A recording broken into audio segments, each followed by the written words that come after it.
اس کی دلیل ہم کہاں سے لے رہے ہیں. صرف حدیث نہیں ہونی چاہیے، مستند حدیث ہونی چاہیے. اسی لیے آپ کو جو احادیث کی کتابوں کا بھی حوالے سے بتایا گیا کہ جن کو صحاح ستہ کہا جاتا ہے، کہ جو 3 کتابیں 6 کتابیں جو ہیں اس کے اندر بھی درجے ہیں کہ سب سے زیادہ اتھینٹک کس کو مانا جائے گا، پھر دوسرے درجے پہ کس کو مانا جائے گا. تو یہ ایک علم کے ساتھ ہی بات سمجھ میں آتی ہے، ورنہ آپ دیکھیں کہ عموماً طور پہ لوگوں میں جھگڑے ہی نظر آتے ہیں. تو اس جھگڑے سے ہٹنا چاہیے، کیونکہ اگر واقعی کوئی دین کو فالو کرنا چاہتا ہے تو پھر دین پر ہی بات ہو، اور اس طرح سے ہو جیسا کہ آپ نے فرمائی ہے. اس میں انا نہیں آنی چاہیے، یا یہ میرا تیرا نہیں آنا چاہیے، یہ بات سمجھ لینی چاہیے. چلے جی، آج آغاز کرتے ہیں اور مزید دیکھتے ہیں کہ ہم سنت کے حوالے سے اور کیا بات پتہ ہونی چاہیے. سنت ہم نے جانی کہ اس کی اہمیت کیا ہے اور اس کی فضیلت کیا ہے، اسے کیوں کرنا چاہیے، اس سے ہٹیں گے تو کیا ہو جائے گا. اسی کے ساتھ آپ ایک اور ٹرم دیکھتے ہیں کہ سنت کے ساتھ آتی ہے بدعت.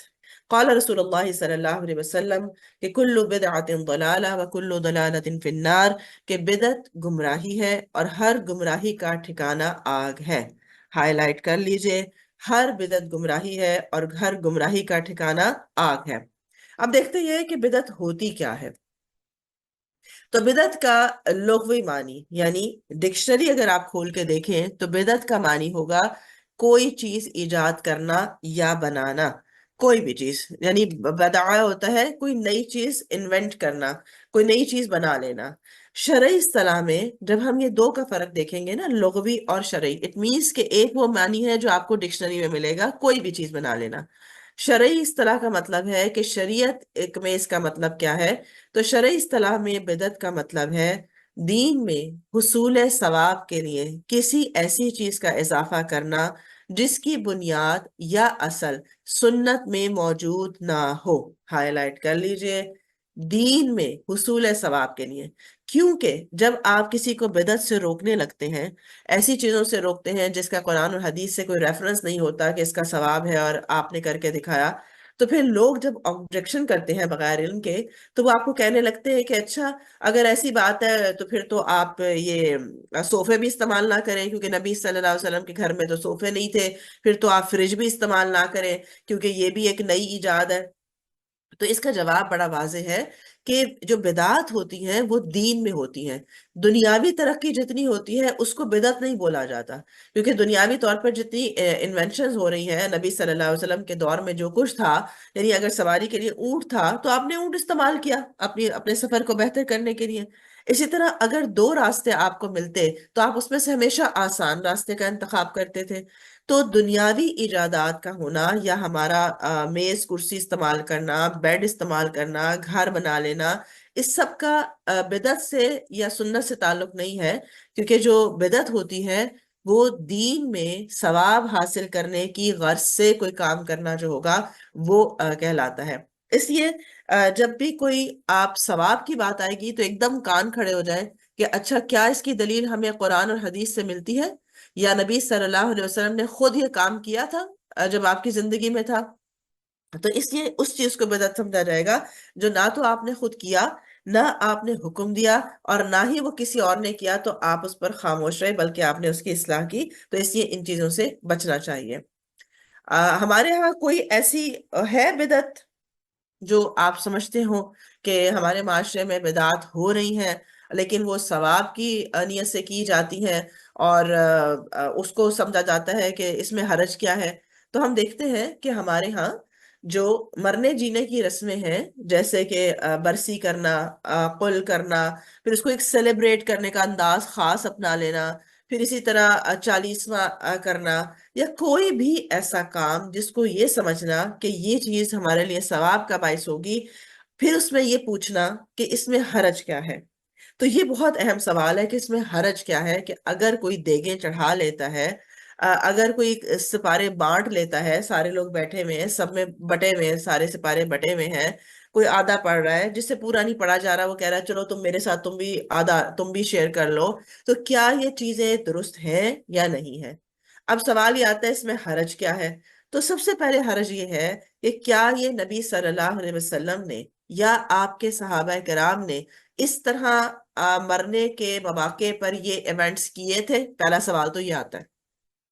تو ہم دیکھیں گے تو آپ صلی اللہ علیہ وسلم کے زمانے میں ہمیں کوئی ایسا نہیں ملتا کہ نبی صلی اللہ علیہ وسلم نے حضرت خدیجہ، آپ کی ساری اولاد سوائے حضرت فاطمہ کے جو صرف 6 مہینے بعد آپ کی وفات پاتی ہیں، آپ کی ساری اولاد آپ کی زندگی میں گئی، آپ کے بہت پیارے ساتھی آپ کی زندگی میں گئے، آپ کے اپنی ازواج مطہرات آپ کی زندگی میں گئی، لیکن ہم دیکھتے ہیں کہ اتنی محبت ہونے کے باوجود اپنے رشتوں سے، اپنے ساتھیوں سے، نبی صلی اللہ علیہ وسلم نے کوئی برسی، کوئی چالیسواں، کوئی دیگے چڑھانا، سارے خاندان کو جمع کرنا، سپارے بانٹ کے سب میں پڑھنا، گٹھلیاں پڑھنا، اس کو باقاعدہ ایک گٹھلیاں بکھیر کے رکھنا کہ جو آئے وہ پڑھتا جائے، کیا پڑھتا جائے کچھ نہیں پتا، یہ سب کچھ آپ صلی اللہ علیہ وسلم نے نہیں کیا، اس لیے یہ ہمارے لیے بھی درست نہیں ہوگا، کیونکہ یہ اللہ اور اس کے رسول سے آگے بڑھنے میں بات آ جائے گی کہ آپ ثواب کے وہ طریقے ایجاد کرنا چاہ رہے ہیں یا آپ سمجھ رہے ہیں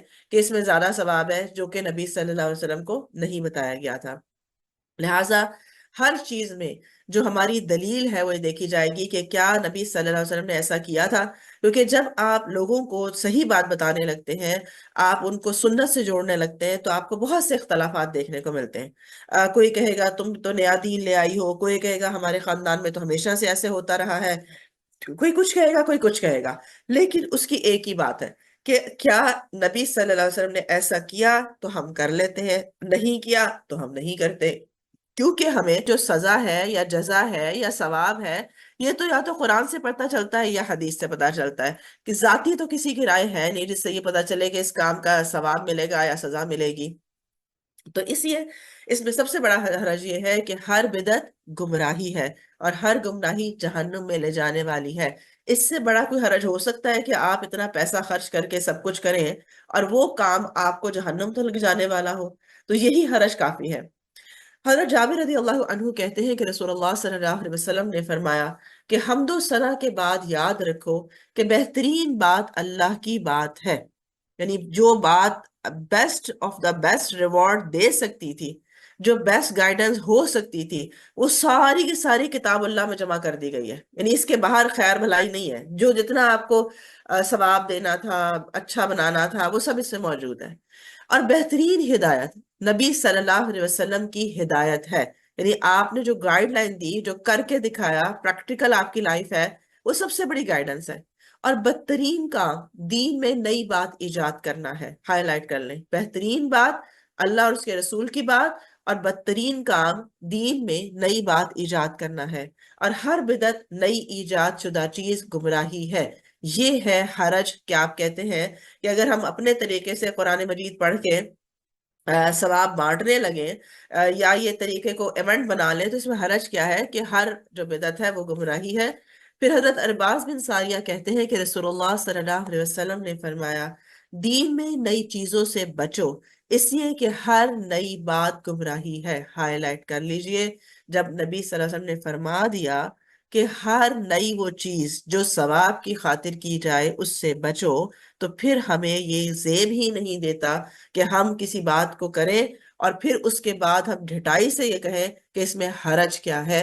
تو آپ نے حرج ساتھ ہی بتا دیا کہ ہر نئی بات گمراہی ہے۔ پھر اسی طرح جو لوگ ایسی کام کرتے ہیں اور پھر اس کے اندر ان کو باقی خاندان کے لوگ، باقی نسلیں اس کو فالو کرتی ہیں اور بلائنڈ فالو کرتی ہیں، مثلا جب ہم یہ کہتے ہیں ہمارے خاندان میں جب کوئی مرتا ہے تو ایسے ایسے ہوتا ہے، تو اس کی دلیل کیا ہوتی ہے کہ ہمارے آباء و اجداد کرتے تھے۔ تو ہمیں یہ بھی دیکھنے کی ضرورت ہے کہ بدعت کی مذمت کی کیوں گئی ہے، یعنی کیا وجہ ہے کہ بدعت کو منع کیا گیا ہے، کیونکہ جو اس کو رواج دے گا وہ اس کی رسپانسبلٹی لے گا ایک طرح سے، کہ باقی جتنے لوگ وہ کریں گے اس کا جو سزا ہے یا اس کا جو وبال ہے وہ ایجاد کرنے والے یا شروع کرنے والے کو ملے گا۔ پھر اسی طرح بدعت حسنہ اور بدعت سیئہ، آپ نے دو ٹرم سنی ہوں گی کہ یہ جو بدعت حسنہ ہے یہ تو اچھی بدعت ہے نا، اس میں کوئی حرج نہیں، مثلا دیکھیں نا قرآن ہی پڑھ رہے ہیں نا، اگر ہم موت کے وقت جمع ہوئے میں مثلا کھانا ہی تو کھلا رہے ہیں، اس میں کون سی ایسی بدعت ہے کہ انسان دیگیں چڑھائے اور کھانا کھلائے؟ تو اس لیے جو بدعت حسنہ ہے یعنی اچھی جو بدعت ہے وہ جائز کر لیتے ہیں، اور جو بدعت سیئہ ہے، جو بری بدعت ہے، ان کو کہہ دیتے ہیں کہ یہ منع ہے، ہاں دوسری نہیں ہے۔ تو اس میں ہم دیکھتے ہیں کہ تمام بدعات سراسر گمراہی ہے، اور بدعت حسنہ اور بدعت سیئہ کی تقسیم خلاف سنت ہے۔ یہ کوئی ٹرم ہے ہی نہیں۔ جب آپ صلی اللہ علیہ وسلم نے کہہ دیا کہ ہر بدعت گمراہی ہے، تو اس کے بعد اس کے ساتھ لفظ حسنہ یا اس کے ساتھ لفظ سیئہ لگا کے اسے دو تقسیم کرنا اور پھر اس میں سے اچھائی بھلائی نکالنے کی کوشش کرنا، تو یہ درست نہیں ہے۔ اسی طرح حضرت عبداللہ بن عمر رضی اللہ عنہ فرماتے ہیں کہ تمام بدعات گمراہی ہیں، خواہ بظاہر لوگوں کو اچھی ہی کیوں نہ لگے۔ کیونکہ دیکھنے میں کیا لگتا ہے؟ کھانا کھلانا بہت بھلی بات ہے، بہت اچھی بات ہے، کیا ہو جائے گا اگر سارے خاندان والے مل کے بیٹھ جائیں گے اور اگر کھانا کھا لیا جائے گا؟ بالکل کوئی حرج نہیں ہے۔ اگر آپ سارے خاندان کو ایز اے پارٹی بلائیں، آپ کہیں آئیے ہم سب مل کے گیدرنگ کرتے ہیں، اچھی سی پارٹی کرتے ہیں، آپ کو ضرور ثواب ملے گا، کیونکہ آپ ایک کھانا کھلا رہے ہیں، کسی کے اچھا آپ انٹرٹین کر رہے ہیں، اپنے خاندان کو کھلا رہے ہیں، ضرور ہوگا۔ لیکن اگر آپ یہ سمجھتے ہیں کہ یہ جو ایونٹ ہے اس کا نام برسی ہے، ہر سال جب مرے ہوئے شخص کو ایک سال گزر جائے تو اس کی یاد میں ایک اس طرح کا جب ایونٹ منایا جائے تو اس کا باقاعدہ ثواب مرنے والے کو جاتا ہے، چاہے آپ وہ دنیا داری کی نہیں کریں۔ کتنے پرسنٹ وہ لوگ ہیں جو یہ 40 میں اور سارا کچھ کرتے ہیں، تو کتنے ہیں جو اپنے آباء و اجداد کی محبت میں کرتے ہیں، اور کتنے ہیں جو اس لیے کرتے ہیں کہ کل کو خاندان والے کہیں گے دیکھو ماں مری تھی، اتنا بھی احساس نہیں ہے کہ اس کے کلی کر لیتے یا اس کے 40 سے کر لیتے۔ تو کتنے پرسنٹ وہ لوگ ہیں جو خاندان کے دکھاوے کے طور پر صرف یہ کام کرتے ہیں؟ ان کا کوئی مقصد نہیں ہوتا کہ اس میں نیکی اور ثواب کیا جائے، کیونکہ وہ تو یہ بھی نہیں جانتے اس کا ثواب ہے کیا کسی کو کھانا کھلانے کا۔ کیونکہ اگر وہ کھانا کھلانے کا ثواب واقعی جانتے ہوتے تو آپ ان کو سال کے اندر بھی کئی دفعہ لوگوں کو کھانا کھلاتے ہوئے دیکھتے، نہ کہ یہ کہ صرف برسی کے اوپر ایک دیگ دو دیگ چڑھانا اور پھر لوگوں کو جمع کر کے واہ واہ اور تسکین کرنا اپنی۔ تو یہ وہ چیز ہے کہ ہمیں یہ بات سمجھنے کی ضرورت ہے کہ جو نیکیاں ہیں، مثلا کھانا کھلانا نیکی ہے، پانی پلانا نیکی ہے، قرآن پڑھنا نیکی ہے، سب کچھ نیکیاں ہیں، لیکن وہ جس طریقے سے بتا دی گئی ہیں سنت کے اندر وہ اسی طرح سے نیکی ہے۔ یعنی جو طریقہ بتایا اور جیسے اللہ کا حکم تھا، آپ پڑھ چکے ہیں قرآن مجید کے اندر بھی کہ کسی بھی عمل کی قبولیت کے لیے دو شرائط ہوتی ہیں، کہ اللہ کا حکم ہو اور طریقہ نبی کے مطابق ہو۔ اب اگر یہ دو چیزیں کمپلیٹ ہیں تو باقی صحیح بات ہے، اس کا اجر بھی ملے گا۔ لیکن اگر کوئی چیز اپنی مرضی سے طریقہ ایجاد کیا جائے کہ کھانا تو ہم کھلائیں گے لیکن ہم اس طرح کھلائیں گے، اس طرح ایونٹ بنائیں گے، اس موقع پہ کھلائیں گے اور ثواب کو کلیم کریں گے کہ اس کا ثواب بھی ہمیں پہنچے گا، تو وہ بات درست نہیں ہوگی۔ اسی طرح بعض دفعہ سوال یہ آتا ہے کہ یہ جو قرآن مجید بعض دفعہ میت کے اوپر کہا جاتا ہے کہ آپ دعا کراتے ہوئے کہا جاتا ہے کہ آپ بتائیں کہ پھوپھی نے 2 قرآن دیے ہیں، اس کو جو ہے وہ میت کو پہنچے، خالہ نے 4 قرآن دیے یہ اس کو پہنچے۔ نمبر 1 سوال ہے کس کو بتایا جائے؟ جب پبلک میں اناؤنسمنٹ ہو رہی ہوتی ہے نا، دعا کرائی جا رہی ہوتی ہے، تو پیچھے سے کچھ لوگ آ کے آپ کو کہہ رہے ہوتے ہیں کس کو بتانا ہے؟ جس کو بتانا ہے اس کو پتا نہیں ہے کیا؟ اگر اللہ کے لیے پڑھے تو کیا اللہ کو پتا نہیں ہے؟ ہاں، اگر پبلک کو بتانا مقصود تھا تو ویسے اس کا ثواب تو ویسے ہی نہیں ہے۔ دوسری بات، ثواب لینے اور دینے اور بانٹنے پر ہم کب سے قادر ہو گئے؟ ہم تو خود نیکی کرنے کے بعد کہتے ہیں ربنا تقبل منا انک انت السمیع العلیم، کہ اللہ ہم سے قبول کر لے، ہم تو خود فریاد کر رہے ہوتے ہیں۔ کہاں یہ کہ ہم کہیں کہ یہ قرآن جو ہے یہ اٹھ کے جو پڑھا تو میں نے ہے، لیکن آپ اس کو اٹھا کے نا اس کا سارا ثواب فلاں کو دیں، فلاں کو دیں، فلاں کو دیں۔ بھئی کیسے دے سکتے ہیں؟ کیونکہ ثواب دینا تو اللہ کا کام ہے، آپ کا کام تو ہے ہی نہیں بانٹنا۔ تو پھر اصل بات کیا ہے؟ اصل بات یہ ہے کہ جب آپ قرآن مجید پڑھتے ہیں یا کوئی بھی نیکی کرتے ہیں تو آپ اللہ سبحانہ و تعالیٰ کے قریب ہو جاتے ہیں، ٹھیک ہے؟ آپ مستجاب الدعوات ہو جاتے ہیں، آپ کی دعائیں زیادہ سنی جاتی ہیں۔ جب بھی کوئی شخص نیکی کرتا ہے، بھلائی کرتا ہے، تو وہ کیونکہ اللہ کی قربت میں ہوتا ہے، تو آپ قرآن مجید پڑھنے کے بعد جو دعا کرتے ہیں وہ قبول ہوتی ہے۔ اب آپ اکیلے میں بیٹھ کے 3 آیتیں پڑھ لیں، آپ ایک صفحہ پڑھ لیں، ایک رکو پڑھ لیں، آپ مت 30 پارے پڑھیں، آپ نے مت 15 پارے پڑھے ہوں، اگر آپ اس کو پڑھنے کے بعد بھی دعا کرتے ہیں کہ یا اللہ میرے فلاں پیارے کو بخش دے، اس کی خطاؤں کو معاف کر دے، تو آپ کی دعا بہترین طور پر قبولیت پا سکتی ہے، کیونکہ یہ طریقہ اللہ اور اس کے رسول نے بتایا ہے۔ یہ ہے اصل ثواب پہنچانے کا طریقہ، کہ جو طریقہ بتایا ہے کہ ایصال ثواب کے جو طریقے ہیں اس کو پڑھیے۔ آپ سے انشاءاللہ اس کے بارے میں پورا پمفلٹ جو ہے وہ شیئر کیا جائے گا کہ مرنے والوں کے لیے ایصال ثواب کیا کیا ہوتا ہے، اس کے اندر رہتے ہوئے، مثلا پانی لگا دینا، کھانا کھلا دینا، یا اسی طرح درخت لگا دینا، اس کے اندر رہتے ہوئے جو طریقہ ہے آپ وہی اختیار کریں گے تو انشاءاللہ وہ قابل ثواب ہے. اور اگر اس کو بدعت کے طریقے پر لے کے جائیں گے تو وہ الٹا جہنم میں جانے کا ذریعہ بنے گا. لہٰذا اس موقع پر بہت محتاط رہتے ہوئے اپنے آپ کو ایک مومن ثابت کرتے ہوئے ہمت پیدا کرنی پڑتی ہے. کیونکہ آپ کو پتا ہوتا ہے لوگ اختلاف کریں گے، آپ کہتے ہیں کوئی بات نہیں، ابھی اختلاف کریں گے، لیکن یہی موقع سیکھنے کا بھی ہے کہ ہم اس وقت میں صرف دعا کرتے ہیں. اسی لیے آپ دیکھیں گے، آپ کو انشاءاللہ شیئر کیا جائے گا میت کی بخشش کی دعائیں، پورا پرنٹ ہوا ہوا ہے کہ حدیث میں کون سی دعائیں ہیں. آپ اسی کو فوٹو اسٹیٹ کرا کے اس وقت آئے ہوئے لوگوں میں تقسیم کر سکتے ہیں کہ آپ سب جو بیٹھے میں پلیز ہمارے جانے والوں کے لیے دعا کریں. اور وہ الفاظ بھی حدیث میں آتے ہیں، وہ انشاءاللہ اس کے لیے بخشش کا ذریعہ ہوگا، کیونکہ وہ اس وقت اس کا نیڈی ہے کہ اس وقت اس کے لیے سفارش کی جائے. تو اصل کرنے کا کام یہ ہے. اس وقت اگر آپ بیٹھ کے پہلا کلمہ پڑھ لیں، دوسرا پڑھ لیں، چوتھا پڑھ لیں، وہ سب آپ کے لیے ہیں. تو وہ تو آپ اپنے گھر بیٹھ کے پڑھ لیتے. آپ تو اپنے پیارے کو کوئی تحفہ دینے آئے تھے. اس کا تحفہ تو یہ ہے کہ کوئی میرے لیے سفارش کر دے کہ اللہ اس کو بخش دے، یا اللہ اس کا آسان حساب کر دے. بس اتنی سی بات ہے. پھر اسی طرح بدعتی کی حمایت کرنے والے، کیونکہ بعض دفعہ آپ خود نہیں کرتے بدعت لیکن دوسرے کو منع بھی نہیں کر رہے ہوتے.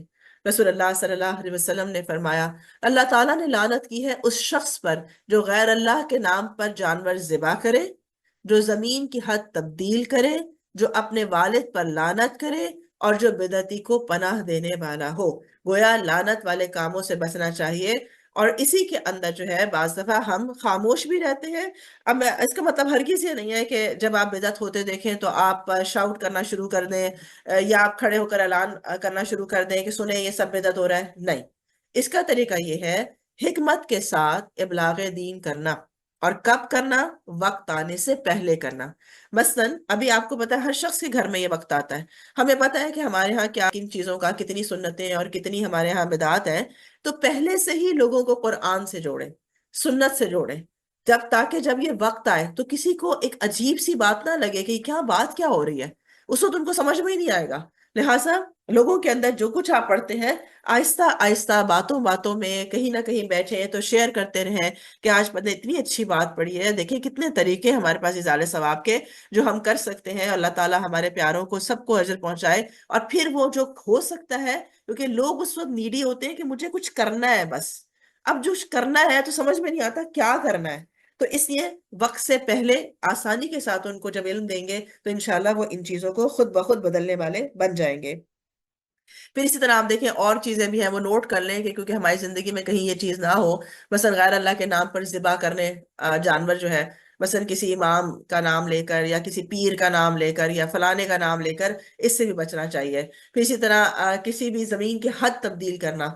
بعض دفعہ ہماری زمین ہوتی نہیں ہے لیکن ہم تھوڑا سا آگے کر دیتے ہیں اپنی مارکنگ کرتے ہوئے کہ دوسرے کی زمین بھی ہمارے، پھر ساری عمر جھگڑے اور عدالتیں اور سب کر لیں گے لیکن اپنے آپ کو سیدھا نہیں کریں گے. تو ان چیزوں سے بچنا چاہیے. پھر اسی طرح والد پر لعنت کرنے والا، یعنی کہ والدین کا احترام نہ کرنے والا، ان سب پر لعنت کی گئی ہے. تو ایسی چیزیں جو اللہ کو راضی کرتی ہیں وہ بھی مارک ہونی چاہیے، اور جو چیزیں ہمیں اللہ سے دور کرتی ہیں وہ بھی مارک، ڈبل مارک ہونی چاہیے، تاکہ ہم محتاط زندگی گزاریں. پھر بدعتی کے اعمال رد ہیں. رسول اللہ صلی اللہ علیہ وسلم نے فرمایا، جس نے کوئی ایسا کام کیا جو دین میں نہیں ہے، وہ کام اللہ کے ہاں مردود ہے، ناقابل قبول ہے.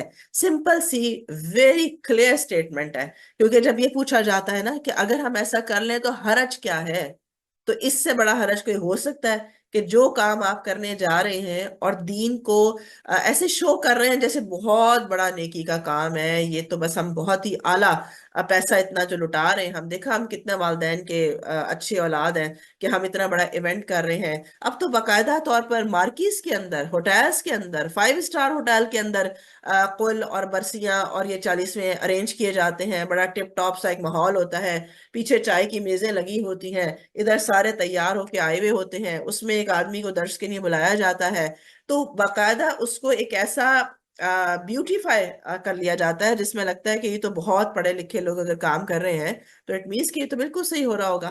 تو علم حاصل کرنا اس کا علاج ہے. اس لیے لوگوں کے اوپر فتوے نہیں جاری کرنے، انہیں علم سکھانا ہے انشاءاللہ.